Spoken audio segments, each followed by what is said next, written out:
viens de Venezuela. Je viens de Venezuela, j'étais né là-bas, mais c'est le Seigneur qui m'a amené ici. Comme Claude a dit, j'étais une personne impliquée dans plusieurs affaires féroces. J'ai tombé dans la drogue pendant des années. Je suis un peu nerveux parce que je ne suis pas habitué à parler devant des mots. Mais le Seigneur il veut que je fasse ça. Parce qu'il m'a choisi. Mon passé, il était un passé comme n'importe quelle personne, avec des souvenirs, avec des bons souvenirs. Mais la plupart, c'est des mauvais souvenirs dans mon intérieur. J'ai passé beaucoup des années en souffrance à cause de l'alcool, la drogue, les vols, la trahison à ma femme, à les enfants, à la famille. Beaucoup de péchés. Mais je ne savais pas que c'était un péché. J'ai toujours pensé que c'était une vie normale. À cause de que j'entendais tout le temps des petites voix dans mon intérieur qui disaient c'est correct, c'est bon. Tu vas tromper ta femme, c'est correct. Tu vas raconter des mensonges, c'est correct. Tu es un bon garçon, tu es travaillant, tu es fort, continue. J'ai continué avec le commissaire.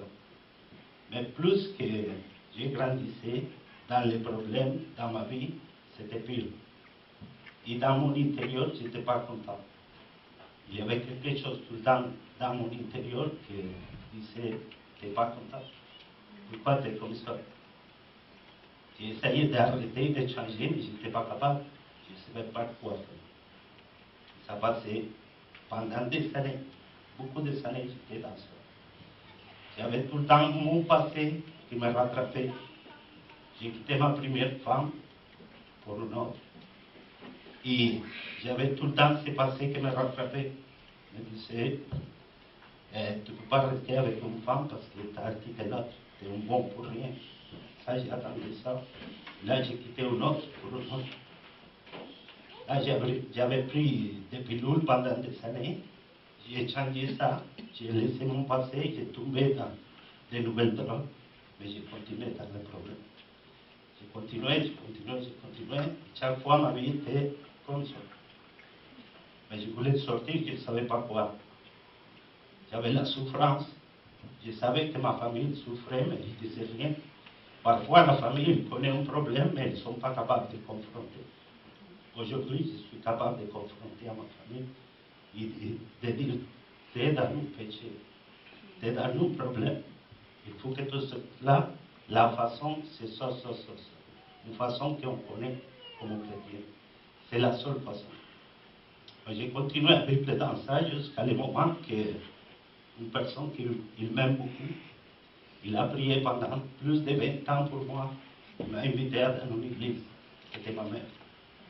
J'ai accompagné ma mère à l'église. J'ai commencé à entendre tout ça qu'il avait dans mon intérieur. Tout ça que j'ai cherché. Le bonheur, la paix, le pardon, l'amour, le bon respect pour les autres. Quelqu'un qui parlait en avant, il disait que ça, c'est la vie que l'on mérite. Vous connaissez ça que la Bible dit. Il lui offrait tout ça.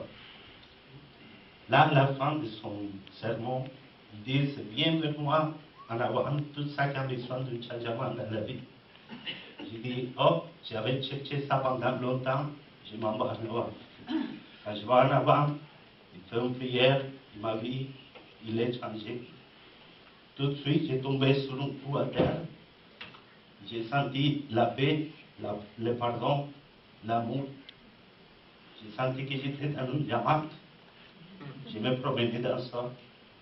Il y avait problème à l'entour de moi. J'étais très content. Mais quelques secondes après, c'est quoi ça? C'est quoi ça qui est arrivé? J'étais allé voir le prédicateur et je demande des questions. Qu'est-ce qui m'est arrivé? Il m'a dit, le Seigneur il vient de te montrer sa force, son amour, son pardon. Parce que toi, tu cherches ça. Il m'a dit dans ma face, tu es dans la drogue, dans l'alcool, la prostitution, ça. Dans toute ma vie que j'ai traîné pendant des années, il me l'a décrit dans 2 minutes. le Seigneur, il veut te changer. Ok, c'est bon, je veux changer. C'est quoi que je fais? Ok, viens à l'église, commence à partager, commence à lire la Bible, commence à prier, commence une relation avec lui. Et ok, c'est bon, j'ai commencé. C'était un dimanche, un autre dimanche, un autre dimanche. Et j'ai fait comme beaucoup de chrétiens ils font jusqu'à aujourd'hui. J'ai dit, c'est correct, je suis bon, j'ai pas de problème, j'ai changé, et j'ai parti. J'ai quitté l'église. Un mois plus tard, ça a recommencé. J'ai compris après les versets qui disent que quelqu'un qui connaît, il revient, sa vie est pire. J'ai tombé pire. J'ai commencé pire, pendant des années. Jusqu'à un bon jour, quelque chose a rentré dans ma tête de dire, je quitte le pays et ça va disparaître mon problème. J'étais venu au Canada. Et au Canada, je suis reçu avec les bras ouverts. On a plus de liberté ici, comme la madame qui chantait ici. Merci pour la liberté parce qu'on peut partager avec les autres. Mais ici, on est libre de se droguer, de faire le sexe avec n'importe qui, n'importe quoi, des hommes, des femmes. Personne ne peut dire rien parce qu'on a beaucoup de droits. Et j'ai tombé dans ça. J'étais plus libre de faire. Plus libre de faire. Continuer dans les vols, dans la drogue, dans n'importe quoi. Mais ma souffrance, elle est tout le temps à l'intérieur. Nous, les êtres humains, on a un intérieur qui souffre, mais on ne le reconnaît pas. On cherche quelque chose, mais on ne sait pas qu'est-ce qu'on cherche. Et là, je l'ai traîné tout le temps. Mes passés revenaient tout le temps. Mon passé revenait tout le temps. J'ai senti les voix qui m'accusaient.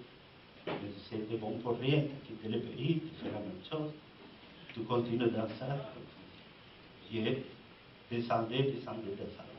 Mon intégrité, il tombait. Chaque fois, j'étais pire, j'ai fait des pires choses, J'étais au bout de donner ma vie au Satan, parce qu'il n'était pas capable. Jusqu'au moment que j'ai rencontré une personne qui m'a invité à l'église. Je viens dans l'église, quelques années plus tard, et j'entends la même chose que j'avais entendu au Venezuela. L'homme qui était là en face, il parlait de l'amour, le pardon. Est-ce que tu as besoin? Là, je ne voulais pas. J'ai dit non, ça c'est pas pour moi parce qu'il y a quelque chose que j'ai fait, je ne suis pas bon. Ça, les messages que j'avais reçus de que j'étais pas bon, c'était tout le temps là. Là, je ne voulais rien savoir de ça. Mais la personne qui était à côté de moi, tout le temps disait viens à l'église. Jusqu'au moment donné, j'arrive à l'église, je commence à recevoir tout ça que le monsieur parle. Il dit tout ça que j'avais besoin. Lui, il disait ça qu'il m'avait passé la dernière soir. Je voulais faire un bol et lui, il parlait de le voleur. J'étais là assis en train de l'écouter. Le Seigneur est venu chercher. Le Seigneur m'a appelé. Lui, il m'avait appelé avant. J'ai écouté, mais je n'étais pas obéissant. Je savais que c'était un bon chemin pour moi. J'ai dit, je suis correct, je m'en vais. Mais après, c'était pire, comme j'ai dit. Et le Seigneur, il continuait à m'appeler. J'étais là assis, je ne savais pas quoi faire. Mais il y a quelque chose qui m'a amené en avant. Le pasteur, il a prié. J'ai tombé encore par en arrière. J'ai encore senti la paix que le Seigneur m'a donnée. Pendant 2 minutes, j'étais là. J'ai senti encore la belle diamant qui me traînait.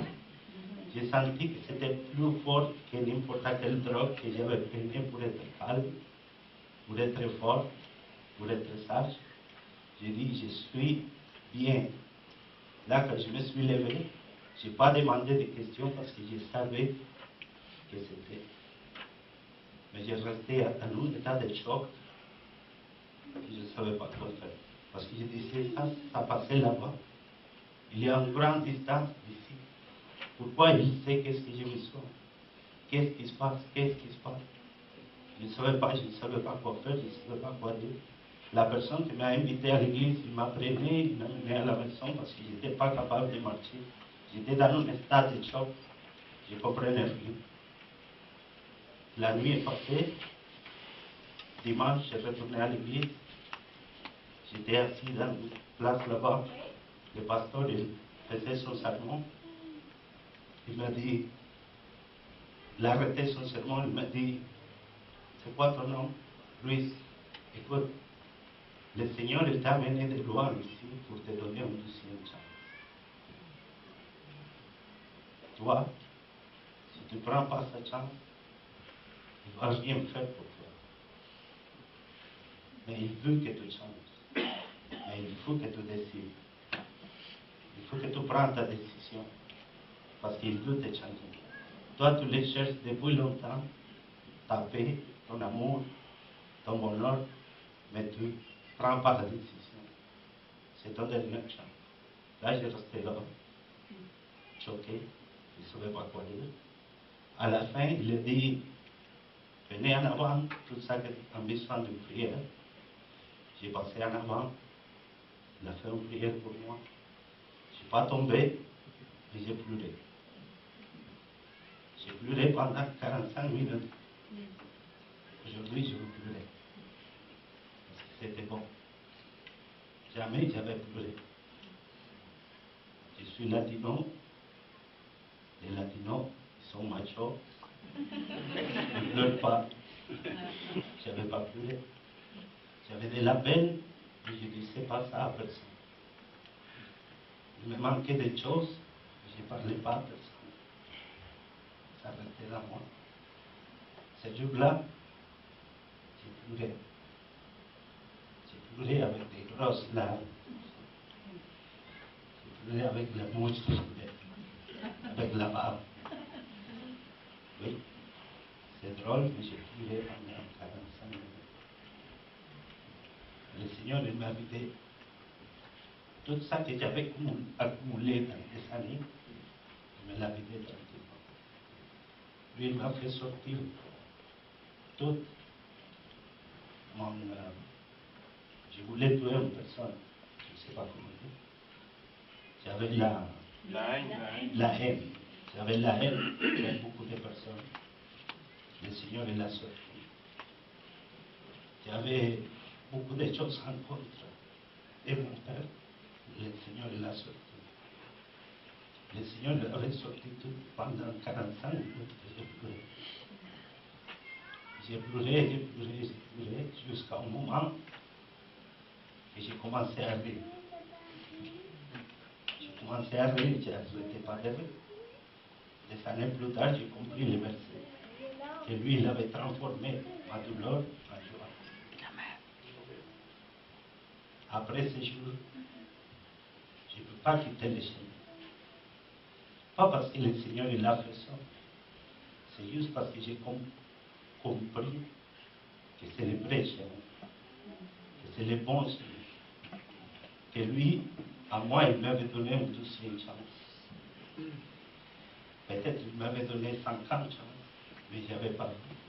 J'étais tellement concentré dans ma vie, dans mon travail, dans mes problèmes, dans ma fiesta, dans mes problèmes des choses, dans mon travail, que je n'avais pas remarqué qu'il m'avait appelé plusieurs fois.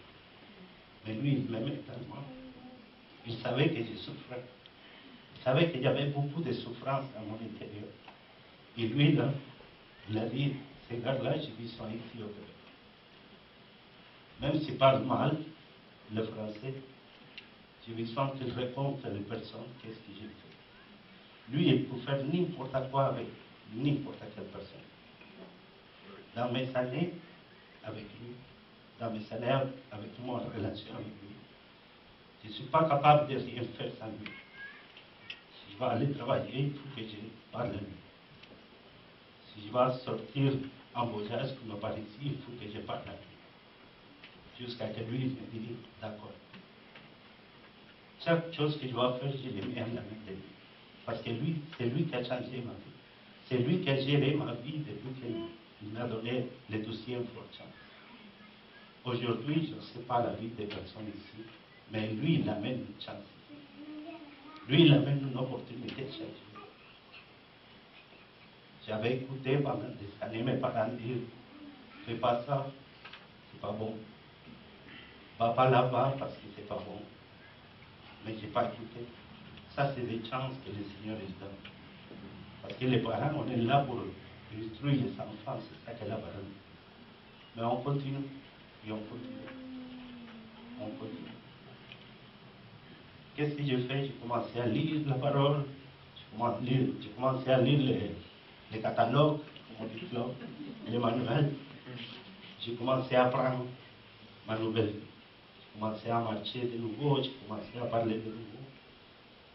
À parler de nouveau, pourquoi? Parce qu'avant, j'ai parlé avec beaucoup de gros démons.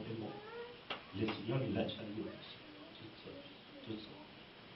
Il a fait des merveilles d'amour.